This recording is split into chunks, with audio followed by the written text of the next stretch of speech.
Önemli bir hafta, açıklamalar yapılıyor. 2 ay aslında Kürt Halk Önderi Abdullah Öcalan'la bir görüşme yapılmamıştı. 2 ayın ardından, son görüşme Mart ayında yapılmıştı. 2 ayın ardından İmralı heyeti bir görüşme yaptı ve heyet bir açıklama da yaptı. Kürt Halk Önderi Abdullah Öcalan'ın mesajları önemliydi. Bu mesajları size sormak istiyorum. Çünkü süreç aslında bu sıkışmışlığa karşı süreçte ısrarlı olduklarını söylüyor Abdullah Öcalan. Siz nasıl değerlendiriyorsunuz mesajı? Biraz satır aralarını okuyacak olursak. Evet, öncelikle bizi ekranı başında izleyen bütün halklara selam ve sevgilerimi iletmek istiyorum. Şimdi tabii ki biraz hani önceki süreçleri de ele alarak bugüne gelmek gerekiyor. Yaklaşık işte 2 ayın dolduğu bir süreçten sonra Kürt Halk Önderi ile bir temas olabildi ve işte heyetin gitmesiyle bir işte haber alınabildi. Ama bu sürece kadarki olan dönemi de birazcık ele alıp ondan sonra bugün yapılmış olan görüşmelere dair birkaç şey belirtmek istiyorum. Şimdi zaten işte 1,5 yılı aşan neredeyse bir süreçtir ki bu barış ve demokratik toplum sürecinin çağrısının üzerinden geçti. Gelinen aşamalarda Kürt Halk Önderi'nin bunca mücadelesi ve bu süreci bu aşamaya getirmesinin en önemli anlamı ve önemini baktığımızda aslında toplumsal bir değişimin olması gerektiydi ve bu toplumsal değişim ve dönüşümü gerçekleştirecek adımların birlikte atılmasıydı. Aslında baş müzakereci olarak ifade ettiğimiz Kürt Halk Önderi'nin bu süreçte devletle yürüttüğü mücadele ve müzakere süreçlerinde hangi aşamaya evrildiğini görmek ve onunla geldiğimiz bu süreçte toplumsal değişimle bağını güçlü kurmak gerekiyor.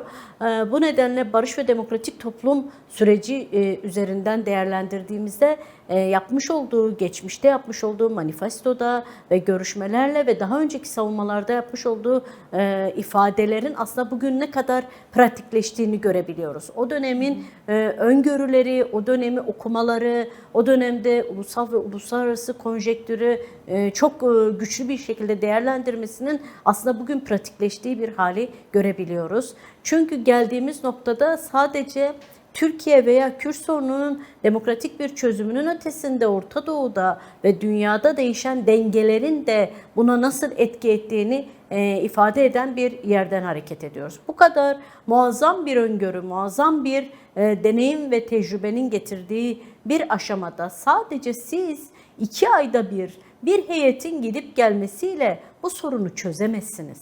Yani Kürt Halk Önderi'ne yaklaşım bizim açımızdan da genel anlamda da toplumsal anlamda da baktığımızda önemli bir noktada duruyor. Şimdi siz bir yanda devlet, bir yanda da Kürt sorunu demokratik olarak çözecek ve Orta Doğu sorunuyla birlikte ele alan dünya konjektüründe bir değişim dönüşümü yaratacak ve en önemlisi de Türkiye toplumunda demokrasiye oturtacak bir noktadan hareket eden Kürt Halk Önderi var.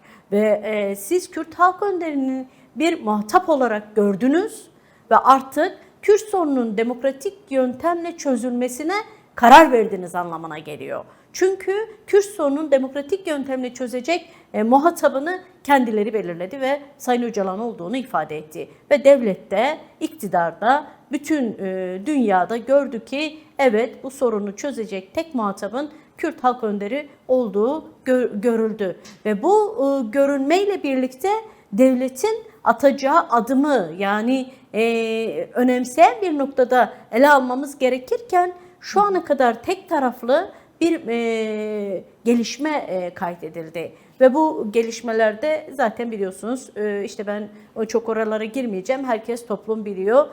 Silahların işte yakılmasından tutalım geldiğimiz bugünkü aşamaya kadar. Kürt Halk Önderi'nin söylediği her şey gerçekleştirildi. Ama devletin atması gereken adımlarda bir tıkanıklık yaşandı. Bu 2 aylık süreçteki tıkanıklık aslında devletin adım atmamasıyla gelişen bir şey. Şimdi daha önce ne dendi? Nisan ayında yasalar çıkacak dendi. Ama şimdi bugün geldiğimizde Mayıs ayında daha Nisan ayında görüşme bile engellendi. Yani biz Sayın Öcalan'ın tecrit koşullarında olduğunu bir kez daha görmüş olduk. Tecrit koşullarından aslında Nisan ayında yasal adımları atılarak Sayın Öcalan'ın fiziki özgürlüğünün sağlanmasını beklediğimiz bir süreçte hala tecrit sürecinin devam ettiğini gördük.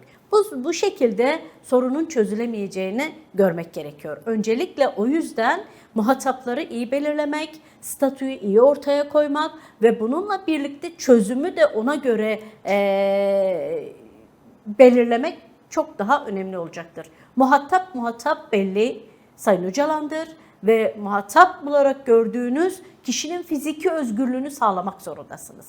Çünkü muhataplar farklı kişilerle görüşerek dünya örneklerinde de var ve Kürt sorunun çözümü açısından da ifade edersek farklı kişilerle görüşme, özgürce hareket etme ve bu süreci daha sağlıklı bir yönde götürebilecek bütün mekanizmaların hayata geçmesi gerekiyor. Statü bu yüzden bizim açımızdan da genel toplumsal anlamda da dünya konjektürü açısından da baktığımızda en önemli olan noktalardan biridir. Sayın Öcalan'ın fiziki özgürlüğünün sağlanması. Şimdi bunu yapmadığınız sürece gelinen tıkanıklığı görebiliyoruz. Bugün yaşanan demokrasi krizinin en önemli noktalarından biri de burasıdır.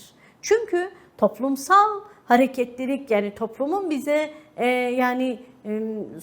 sorduğu veya görmek istediği noktalarda siz tıkanıklığı yaşatırsanız yani artık güveni bırakın, devlet açısından söylüyorum, bir güvensizlik zaten toplumda var. Bir çıkışı yaratamazsınız. Krizleri daha da derinleştirmiş olursunuz. Bu nedenle çıkışı yaratabilmenin en önemli yolu siyasi ve hukuki zemini hayata geçirmekle başlar. 27 Şubat Deklarasyonu çok açıktır. Ama önemli olan, en önemli noktada aslında sevgili Sırrı Süreyya Önder'i de anarak ifade etmek istiyorum. Siyasi ve hukuki noktayı işaret etmesi ve altını çizmesi, özellikle önderliğin ona söyleyerek bunu sözlü ifade etmesi geldiğimiz en önemli nokta, en önemli aşamadır. Bu son açıklamada da şunu görebiliyoruz. Daha yeni heyetin açıklaması oldu. Bu sürecin geçmişten bugüne kadar da Kürt sorunun demokratik olarak çözülmesi, varlığının kabulü ve bunun pratik olarak yasal ve siyasi hukuka evrilmesi için yapmanız gereken adımlardır. Çünkü sadece mesele Türkiye meselesinin de ötesinde bir şeydir. Sadece Kürtlerle ilgili bir mesele de değil. Orta Doğu kan gölüne çevrilmiş bir durumda. Her an her şeyin ne olacağı belirsizliklerle doludur. İsrail'in, İran'ın, ben çok o ayrıntılara girmeyeceğim belki ama biraz süreci anlamak için Rojava'ya saldırıdan İran'a, Lübnan'a, Orta Doğu'nun geneline bakmak gerekiyor. Yani burada Amerika'nın, İsrail'in, İngiltere'nin rolünü görmek ve Türkiye'nin bu kapsamda genel olarak nasıl bir yol ve yöntem izlemesi gerektiğini de ele almak gerekiyor. Türkiye bu sürecin belki şöyle düşünüyor olabilir. Yani ben dünyaya duyuruyorum ki söylüyor, ben bir süreç geliştiriyorum artık. Bu sorunu çözüyorum. Muhataplarla da görüşüyorum. Bu süreci çözeceğim diyerek kendisini bu süreçten kurtarmaya çalışıyor ama böyle değil yani. Şimdi bu süreçte atılacak adımlar önemlidir. Haziran ayında Bakanlar Komitesi'nin Umut Hakkı ile ilgili görüşmeleri vardır. Ve sonuçta onlara şunu söylüyor olabilir. Belki ben görüşüyorum, önümdedir, çözüyorum ya da şu adımı attım ya da şunu yapacağım gibi söylemlerle dışarıya farklı görünüp içeride bu baskıları arttıran görüşmeleri, tecriti ve zamana yayan, kırılgan bir sürece eviren bir yaklaşımla karşı karşıyayız. O yüzden bu son görüşmedeki ifadeleri çok iyi okumak gerekiyor. Etik, siyaset, hukuk ve ekonomi alanlarındaki kırılganlığı ve Türkiye toplumunun geldiği aşamayı görmek gerekiyor. Siyaseten kırılganlık zaten bir demokrasinin olmayışı, bugün yaşadığımız bir hukuksuzluk, cezaevlerinin durumu, CHP'ye yapılan mutlak kararının uygulanış şekli ve demokratik siyasetin hayata geçirememesi ve bu kadar Türkiye'deki yoksulluğun, derin ekonomik krizin yaşanması etik olgular üzerinden ahlaki politik toplumun oluşmaması ve bunların hepsine bir bütün baktığımızda, bu çerçevede ele aldığımızda yaşanan krizlerin çok derin olduğunu ve bu krizlerden bir çıkış yol ve yönteminin sağlanması gerektiğini, bunun da en önemli yolunun demokrasiden geçtiğini özellikle her zaman söylediği şekilde önderlik bu son görüşmede daha net bir şekilde altını çiziyor. Siz demokrasiyi geliştirmediğiniz ve oturtmadığınız sürece sorunları çözemezsiniz. Bunun adı çok nettir. Kürt sorununa adını koyarak yaklaşmak ve bunun çözümünü de buna göre geliştirmek önemlidir. Evet, aslında siz de söylediniz, yani beklenti hali riski artırır diye bir uyarısı da var Kürt Halk Önderi Abdullah Öcalan'ın. Bu noktada onun statüsü de tartışıldı. Statüsü neden önemli? Nasıl bir statüden söz ediyoruz? Sanırım bunu da açmak gerekecek. Devlet Bahçeli de aslında statüyü tekrar kullanarak bir tartışma yaratmıştı. Biraz bunu neden önemli statüyü? Bunu biraz yorumlayabilir misiniz acaba? Çünkü Abdullah Öcalan da mesajında yasal düzenleme bizi gerçek bir pozitif inşaya, demokrasi çarkının döndüğü bir sürece sokacaktır diye bir mesajı da var son mesajında. Siz yasal statüyü neden önemli görüyorsunuz? Bunu biraz açabilir miyiz?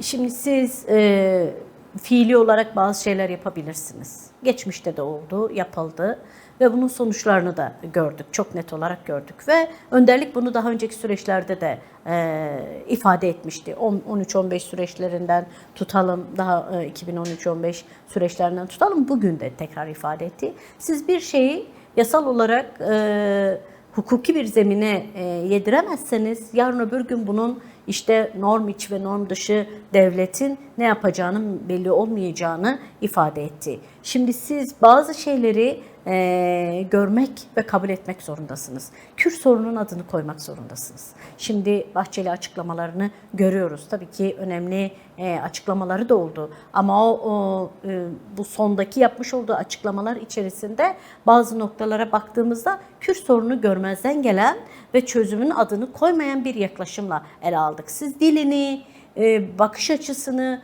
ortaya koymak zorundasınız. Yani bir tespit yapacaksanız bunun tam olarak adını koymak zorundasınız. Kürt sorunun demokratik bir şekilde çözümü. Kürtler kendilerinin bu sorunu çözebilecek muhatabını belirlediler. Gördünüz, Kürt halk önderi olduğunu ifade ettiler ve bununla müzakere gerçekleştirdiniz. Ama statüsü ne olacak? Kendisine ağırlaştırmış müebbet olarak yaklaşıyorsunuz. Artı bulunduğu hücredir. Böyle bir ortamda hiç dünya örneklerinde görülmemiş bir şeydir. Siz muhatap olarak alırsınız ve görüşürsünüz ama bir hücrede görüşürsünüz. Bu mümkün değil. Başta statüsünün belirlenmesi gerekiyor. Siz bir liderle görüşecekseniz ve aynı statüde olmak zorundasınız. Siz devletle iki taraf arasında bir görüşme gerçekleşiyorsa birinin bütün koşullarına sahip olduğu, diğerinin tek bir hücrede hiçbir koşulu olmadığı ve bu kadar muazzam bir öngörüye sahip olduğu bir yerden muhatap statü belirlemek zorundasınız. Öyle bırakamazsınız yani.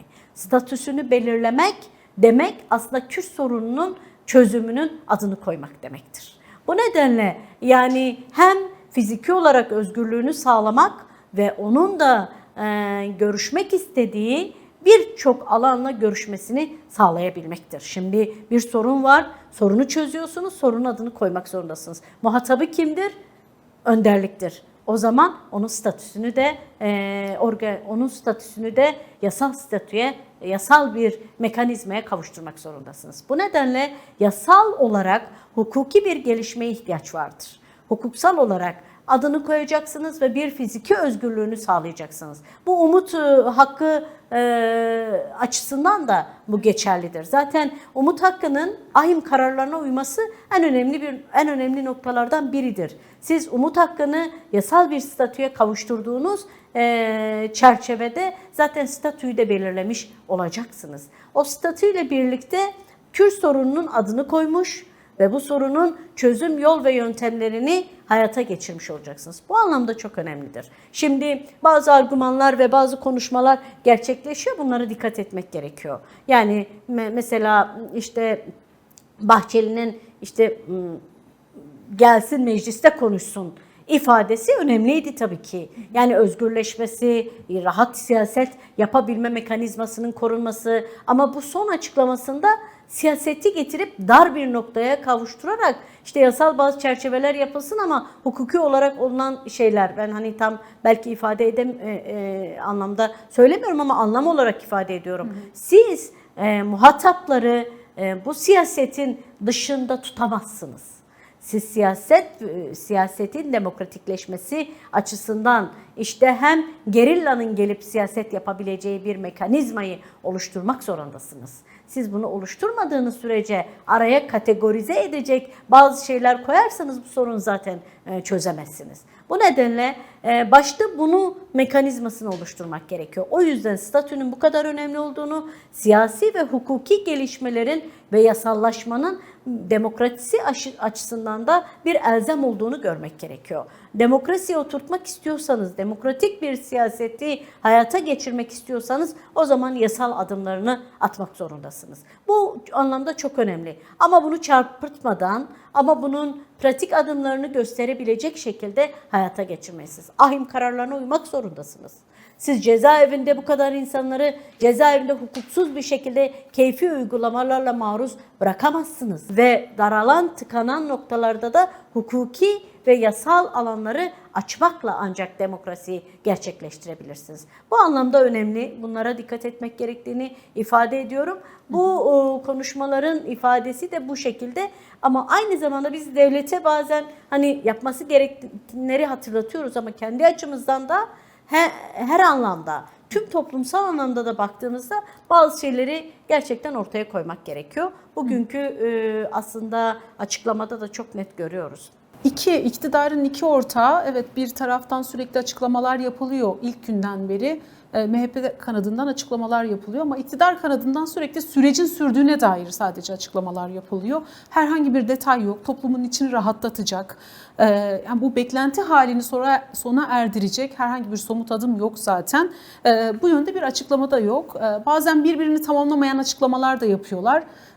Bu ikililik hali sürece nasıl zarar veriyor? Yani iktidar kanadının bir kesimi, bir sessizlik var onlarda. Siz nasıl değerlendiriyorsunuz? Evet, bu sessizlik gerçekten risk barındırıyor. Hem sessizlik hem de bekleme hali risk barındırıyor. Siz sürece yayarsanız 2 ay boyunca görüşme yapmadınız. Yani toplum Sayın Öcalan'dan bir haber alamadı.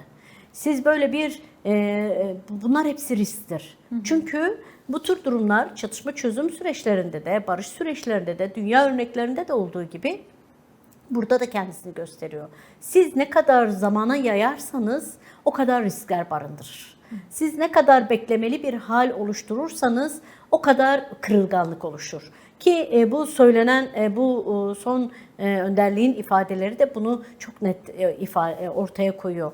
Hızlandırılmış bir şekilde hareket etmek zorundasınız. Bu kırılganlığı aşmak ve bu beklenti ruh halinden çıkmak çok önemlidir. Bu beklentili ruh haline aynı zamanda toplum da beklentili bir ruh haline bırakılıyor. Sanki bu biraz devlet ve iktidar tarafından bilerek yapılan bir şey. Bu beklentili ruh halinden çıkmak çok önemli. Az önce dedim, bunu iki taraf için de, kendimiz için de söylüyorum. Bizim için de, yani Kürt toplumu için de, Türkiye halkları açısından da, devlet açısından da çözüm ortada, reçete tamam. Tedavinin gerçekleştirilmesi gerekiyor ama buna somut adımlar atılmıyor ve bekleniyor. Beklendikçe, siz ilaç kullanmadıkça o giderek kangrenleşecektir. O yüzden sizin bir reçeteniz varsa o reçetede ilaçları alıp kullanarak tedavinizi olmak zorundasınız. Hani örnek birazcık belki oldu ama bu insan sağlığı açısından da geçerlidir ki bence bunu çok ciddi ele almak gerekiyor. Bizim açımızdan da yani bekleyip bakalım, önderlikle görüşme olsun, bakalım ne diyor, ona göre bakalım ne yapacağız gibi bir algı içerisinde olmak sürece zarar verir. Her açıdan zarar verir. Bizim hem müzakere hem mücadele diyalektiğini iyi kurmamız gerekiyor. Evet, teorisini çok iyi yapıyoruz ama pratik argümanları, pratik uygulamaları yerinde ve zamanda hayata geçirmek önemlidir. Bunlar nedir? Bekleyip görmeyeceğiz tabii. Beklemeden yapmamız gerekenleri bilip ona göre hayata geçirecek adımlar atmak zorundayız. Hep birlikte bunu yapacağız. Toplumsal kırılganlık çok güçlü hayata geçirilebilir. Bu kırılganlığın önüne geçmenin yol ve yöntemlerini araştıracağız. Bugün özel savaş politikası gittikçe daha fazla hız kazanıyor. Siz beklettiğiniz müddetçe araya girip farklı noktalara evrecek bir sürü argümanlar vardır. Bir sürü yol ve yöntemler gelişebiliyor. Bu özel savaş politikası olarak ifade ettiğimiz kesim ya da gelişmeler bunun tam da bekleyip görülecek kırılganlık süreçleri de devreye girdiği bir noktada ele alıyor. Bu sadece özel savaşı biz birçok yönüyle ele almamız gerekiyor. Bu politikanın bu bir politikadır. Bu politikayı görerek hareket etmek gerekiyor. Bu hem dünya konjonktüründe uluslararası arenada yaşanan süreçler açısından da ifade etmek gerekiyor. Çünkü siz yani uluslararası anlamda baktığınızda tamamen Kürtlere karşı bir negatif süreci hayata geçiren bir argümanla ele alan bir yaklaşım içerisindesiniz. Ama siz bunun pozitif bir noktaya evirebilecek argümanlara da sahipsiniz. Dolayısıyla pozitif noktaya evirecek yol ve yöntemleriniz vardır, reçeteniz vardır. Bunu hayata geçirmektir önemli olan. Bu nasıl hayata geçirir? Tabii ki bu demokratik bir toplumun inşasıyla hayata geçer. O yüzden demokratik alanların demokratik koşullarda toplumsal bir dinamiği hayata geçirecek bir yaşam tarzını oluşturmak zorundasınız. Çünkü yani komünel bir yaşamın inşasını derken siz yaşamınızın nasıl yönetmek istiyorsunuz, yaşamınızı nasıl sürdürmek istiyorsunuz bununla ilgilidir. Ve buna karar verici kesim de toplumun kendisidir. Dışarıdan başka kesimin gelip yönetmesi değildir. Demokrasilerde olmazsa olmazların sonucu da budur. Siz bir yerde nasıl yaşamak istiyorsunuz? Kendi dilinizde, kültürünüzde, inancınızda, kimliğinizde, farklılıklarınızla bir arada ortak yaşamaktır aslında bunu hayata geçiren. O yüzden demokratik cumhuriyeti hayata geçirme sürecidir diyor önderlik. Siz cumhuriyeti demokratik hale getirebilirseniz bütün halkları ve toplumların bir arada yaşamasını hayata geçirmiş olursunuz. Bu kırılganlığı buradan aşarsınız. Kürt-Türk kardeşliği derken, Kürtlerin ve Türklerin birlikte yaşamasını ifade ederken, demokratik entegrasyonu ifade ederken aslında tam da bu noktada kendi kimliğinle, kendi kişiliğinle, kendi yaşam inancınla ve yapınla bir bütün bulunduğun alanda örgütlü bir mücadeleyi, örgütlü bir yaşamı inşa etmek anlamına geliyor. Birlikte yaşamın nasıl gerçekleşebileceğini göstermek anlamına geliyor. Tabii ki bunu yapabilmenin en önemli yolu ve yöntemi hukuksal bir zeminin yasal hayata kavuşmuş şeklini görülmesidir. Bu anlamda Türkiye Büyük Millet Meclisi'ne de görev düştüğünü ifade ediyor. Mesela meclis komisyonu önemli bir konuydu. Evet, eksik, yetersiz, birçok konuda yetersizlikleri olan, bunu defalarca ifade ettiğimiz, özellikle kadının adını bile geçmeye cesaret edemedikleri bir tepememe raporu çıktı. Ama ona rağmen önemsedik, adım atılması gerektiğini, artık bunun yasal statüye kavuşturulması gerektiğini ifade ettik. Ama yasalarla belirlenmesi gerektiğini, ama meclis o günden bugüne bir çalışma önüne koymadı. Ve bu yasaların gerçekleşmesi için meclise sorumluluk düşüyordu. Bütün siyasi partilere sorumluluk düşüyordu ama siyasi partiler kendi sorumluluklarını meclis çatısı altında görmedi. Bu da zamana yaymanın bir parçasıdır aslında. Bunu birçok yönüyle ele alıp değerlendirmek gerekiyor. O yüzden bunları görmek ve bu sorunları ortak çözmek anlamına geliyor. Bu kadar işte yasal sürecin gerçekleştirilmemesi, bu kadar hukuksuzluğu partilerin kapatılmasından tutalım her türlü baskılarda gördük ve bugün de aynı durumu CHP'ye gerçekleştiren bir anlayışla karşı karşıyayız. Biz bize yapılanı nasıl kabul etmediysek bugün CHP'ye yapılan ya da hangi parti olursa olsun antidemokratik uygulamalarla gerçekleştirilen durumları kabul etmemiz mümkün değildir.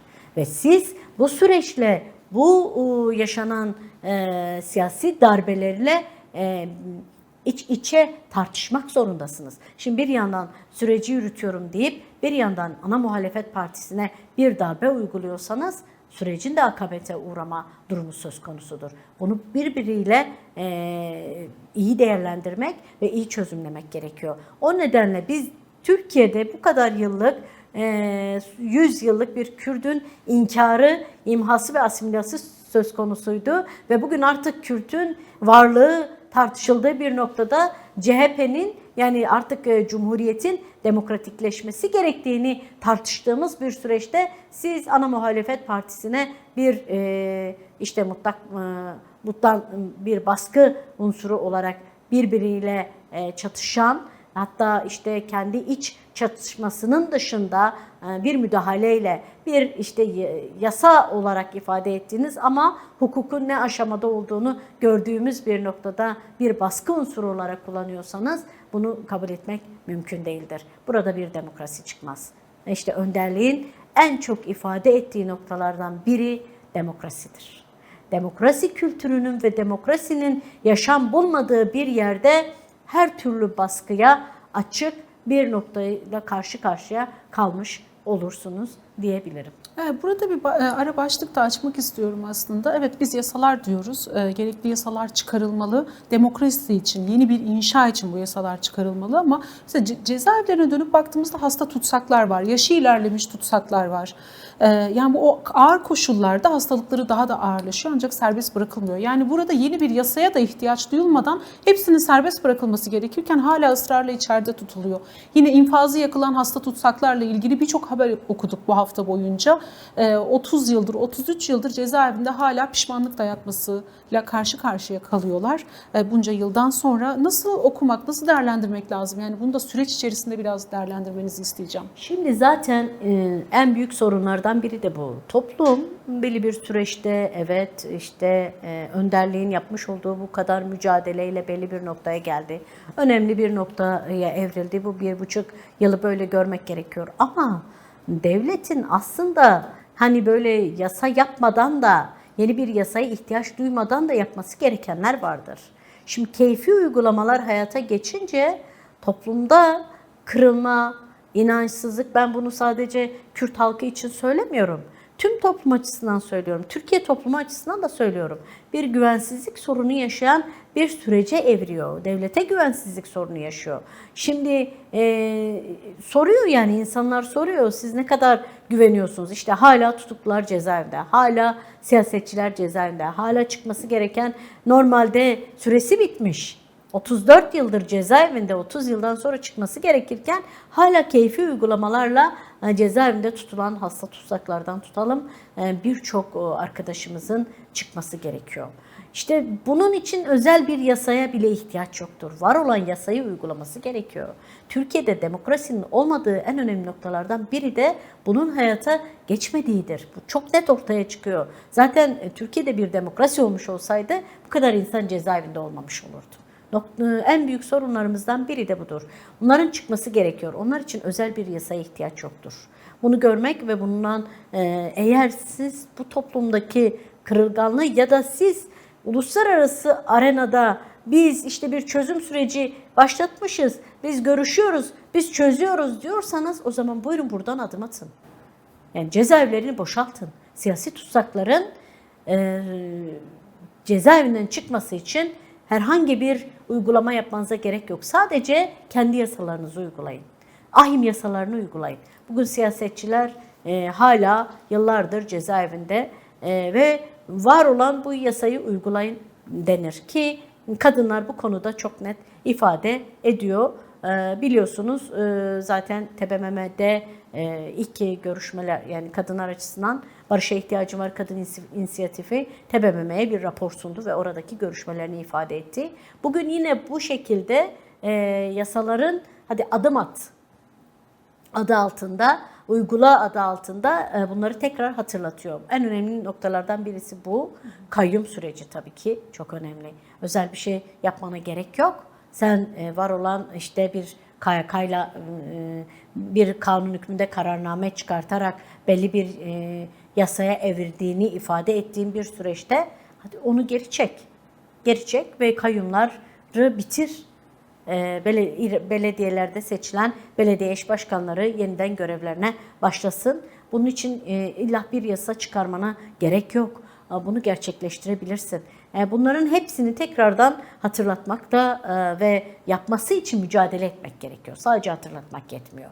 Kadınlar biliyorsunuz barışa ihtiyacım var kadın inisiyatifi işte geçen hafta Türkiye'nin birçok yerinde İzmir, Ankara, İstanbul, Eskişehir'den tutalım Mersin, Urfa ve Ahmet'e kadar birçok yerde artık adım atması gerektiğini tekrar bu yasalarda ifade ettiği TBMM'ni göreve çağırarak tekrar bunu hatırlattı ve bunun mücadelesini yürüteceğini ve takipçisi olacağını ifade etti. Bütün toplumsal kesimlerin bunu yapması gerekiyor. Kadınlar bu konuda belki öncülük rolünü gerçekleştirdi. Yetiyor mu? Tabii ki yetmiyor. Hani bunu da görerek hareket etmek gerekiyor. Daha güçlü reflekslerin hayata geçmesi gerekiyor ve daha güçlü demokrasinin hayata geçmesi, yasal adımların atılması için mücadele etmek gerekiyor. Bunu da ifade edeyim.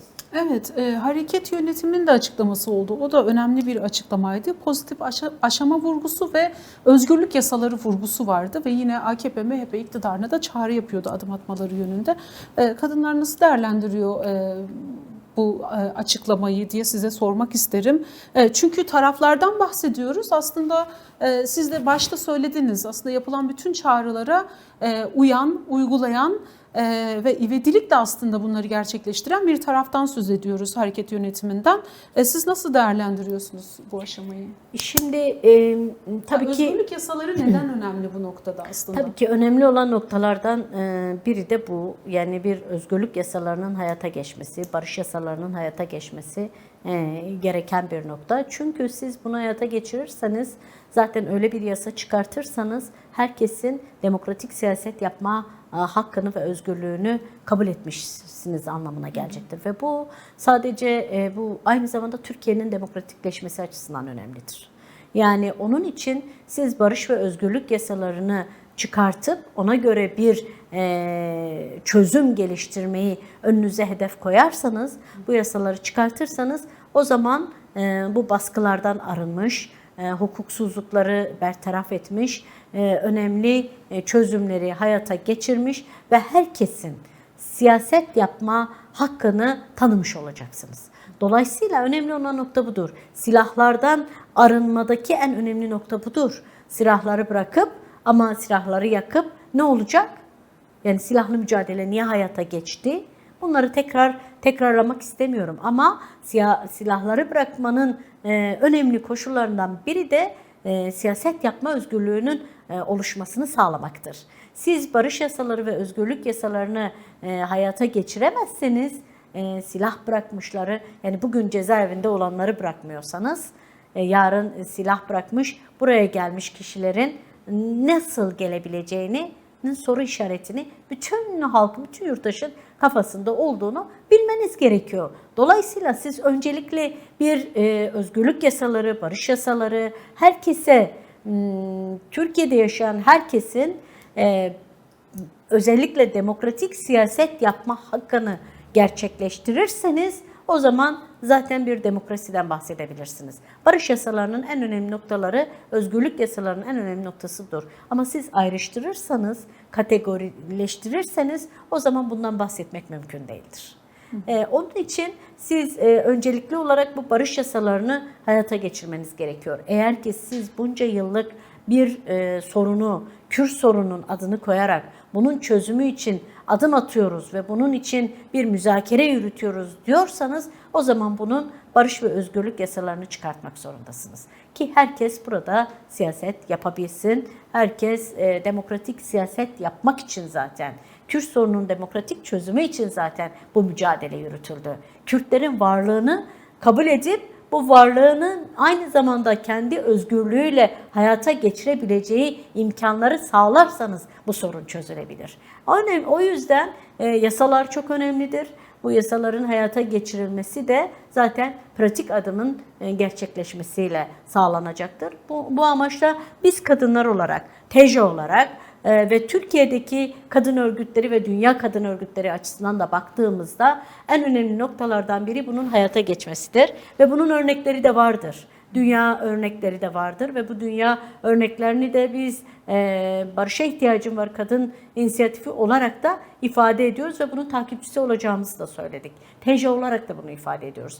Ve dolayısıyla bunun hem söylem hem eylem pratiğini hayata geçirecek bir noktadayız kadınlar. Ve bunun öncülüğünü yapıyoruz. Hem TJA hem de Türkiye'deki kadın örgütleriyle. Ama toplumun bir kısmına da belki biz de ulaşmakta zorlandık. Ama anlattığımızda anlayabilecek düzeyde bir refleksle karşı karşıya kaldığımızı da söyleyebiliriz. Mesela CHP'ye yakın ulusalcı kadınlarla da görüştüğümüzde bu konunun ne kadar önemli olduğunu, ne kadar hakkaniyetle yaklaştığımızı gördüler. Hep birlikte Türkiye'nin demokratikleşmesi için çaba göstereceğiz. Yani kimse burada bir bugün yapılanlar açısından da baktığımızda genel CHP'ye saldırılar açısından da duruşumuz çok nettir. Biz hem kadınlar açısından söyleyelim hem genel özgür kadın hareketi olarak ifade ediyorum.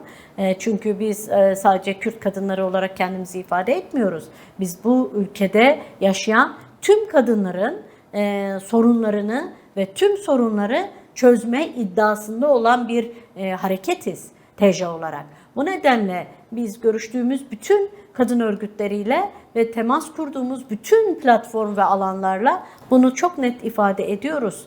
Ve bunun pratiğini de hep birlikte gerçekleştireceğiz. O yüzden bu süreçte kadınların birlikte hareket etmesi, ortak mücadele hattını belirlemesi çok önemlidir. Bunu biz görüşmelerimizde de ifade ediyoruz. Hem Barışa İhtiyacım Var kadın inisiyatifi, geçen de eşik ve diğer kadın alanlarındaki platformlarda olduğumuz bütün örgütlerle de ifade ettik. Hep birlikte mücadele edersek birlikte başaracağız. Buna inanıyoruz. Bugün özel savaş politikalarının derinleştiği, belki bizim yıllardır ifade ettiğimiz, söylemek istediğimiz özel savaş politikalarını bugün Gülistan Doku özgürlüğünde, Dersim'de yaşanan ama aslında sadece Gülistan Doku değil, onun gibi Rojin Kabayş ve birçok ismini sayabileceğimiz birçok kadın arkadaşımızın durumu özel savaş politikasının bir sonucu olduğunu ifade ediyoruz. Ve bunun için ortak mücadeleye ihtiyacımız var. Barışa İhtiyacım Var kadın inisiyatifi olarak ortak mücadele hattımızda bu noktada hem iki komisyon kurarak bir süreci başlattığımızı buradan da ifade etmek istiyorum.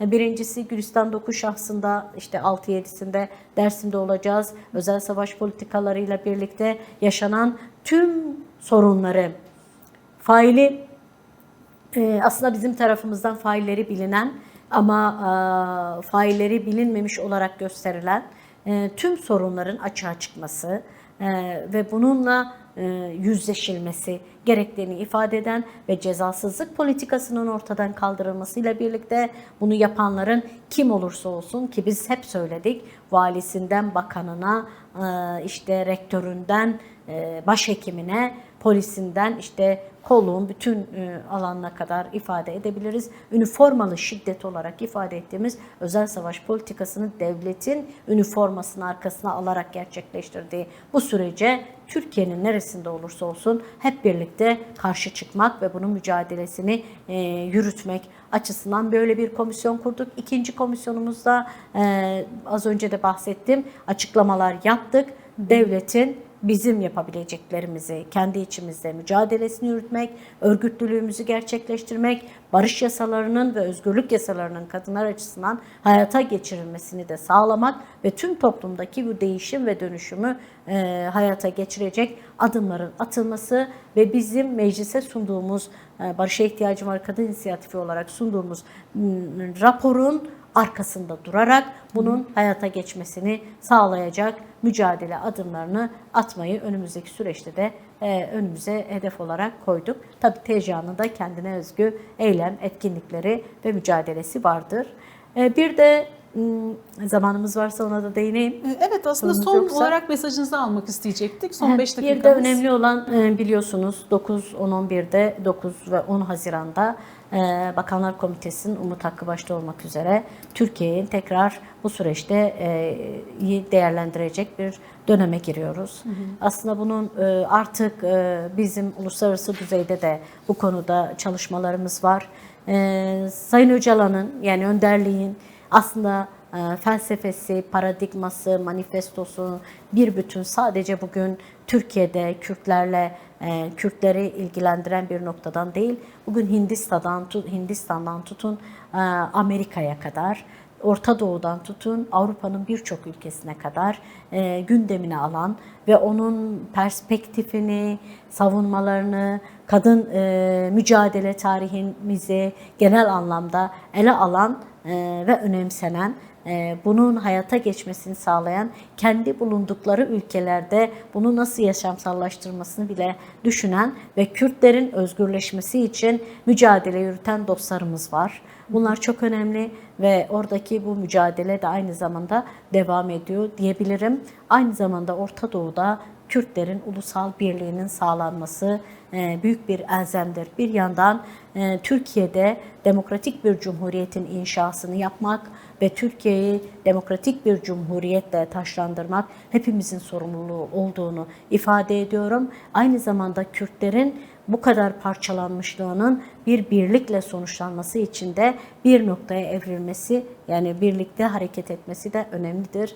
Bu nedenle Kürtlerin demokratik ulusal birliğinin yaşamsallaşması için de başta kadınlar olmak üzere tüm toplumun bu birlik ruhuyla harekete geçmesi ve herkesin nerede olursa olsun, hangi noktada olursa olsun ki Kürtler bugün 60 milyon Kürt'ün dünyanın her yerinde olduğunu biliyoruz. Ulusal demokratik birlik ekseninde bir araya gelerek ortak paydada buluşmayı ve ortak birlikteliği sağlamayı da önümüze koyup bunun bir elzem olduğunu da ifade etmek istiyorum.